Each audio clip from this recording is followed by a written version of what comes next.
Good morning, gang. Happy Friday. So I've got a dog next to me, wagging her tail here.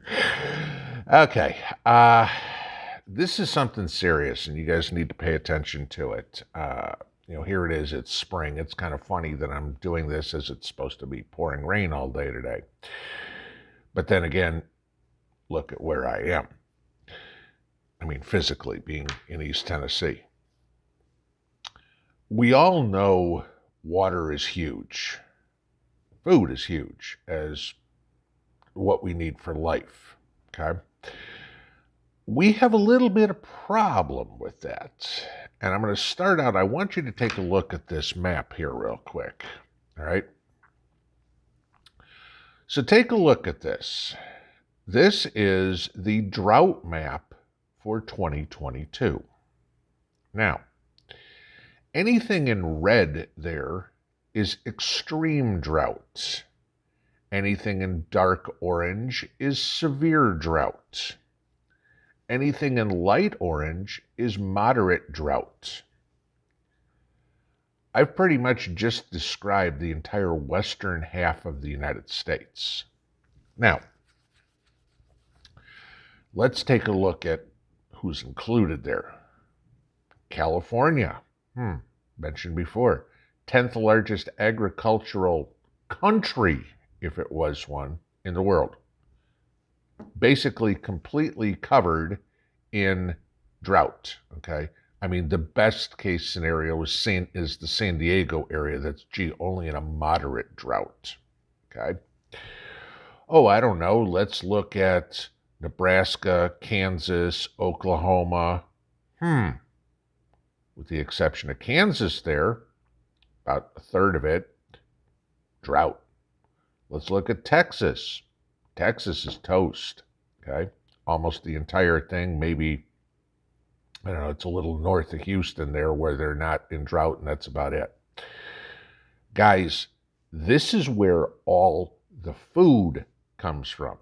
Sure, there's stuff that's grown in Indiana, there's stuff that's grown in Ohio, Illinois, everything like that. Not taking that away. But let's take a look at those three states, for example, Illinois, Ohio, and Indiana. Combined between those three states, they are about the same size geographically as California. Okay. What's grown in Illinois, Indiana, Ohio? Primarily corn and soybeans. That's about it. Okay. Certainly not a whole lot of your vegetables. Definitely not a whole lot of your fruits that you're getting. So we have a big problem. Now, grain-wise, okay, you're going to get some, but your wheat fields, I don't know, where are those? Dakotas, Nebraska, okay, Texas. Yeah, we got a problem there. So what are we looking at? There's not going to be a whole lot of food for us again this year. Remember, last year we had this same problem. Okay, remember us talking about the droughts last summer. Plant your gardens to keep, for two reasons. One, to keep yourself eating some vegetables, and two, maybe keep the prices down ever so slightly so those people on the western half of the United States could buy some vegetables. Same thing again this year. But what do we need to do, especially if you're out west? All right, let's talk about some solutions here real quick. We've talked about rain barrels, and people say, well, it's illegal to collect rainwater or whatever it is. Okay, fine. You got idiots running your city, your county, your state, whatever it would be. That's fine. You can't collect rain barrels. Doesn't mean you can't store water even outside. All right, let's think about this. Most of us, if not all of us, have canning jars in the house, empty ones. Put water in them, okay? They're going to take up the same amount of space whether they've got water in them or not. Great, that's, you go, okay, fine, I've got 96 quarts of water. That's not exactly a whole ton. Okay, that's one way to start. You can save some drinking water for that. 5-gallon buckets. How many of us have stacks of 5-gallon buckets with lids just waiting to put beans, peas, lentils, rice, whatever in it, any dry goods. Store water in it. Put it in your shed, put it in your garage, whatever it would be. Okay? It's water. Anything and everything you can find that you can put water in. You got an empty milk jug? Fill it with water. You got an empty juice bottle? Fill it with water. Anything that has a lid on it, guys, you can store water in. I know this sounds about as silly as a video as possible. Gee, really, Pinball? I can put water in that? Yeah, but a lot of people don't think about it. You just throw it in the trash. And then you go, crap, we're not allowed to water the garden. Okay? Let's go into simple stuff. You're not, lots of places, California primarily, okay? You're not allowed to water your lawn. You're not allowed to water your vegetables. You can't run a sprinkler at the end of your hose. That's fine. That's not the only way you can do it. Get your gallon milk jug, poke a couple of holes in the top of the cap, and turn it into a sprinkling can. They say you can't run a sprinkler outside. They didn't say you can't fill it up in your bathtub. Okay, are you not allowed to get water out of the inside of your house? And somebody comes, you're not allowed to water. I'm not allowed to run my sprinkler. Didn't say I'm not allowed to run my bathtub.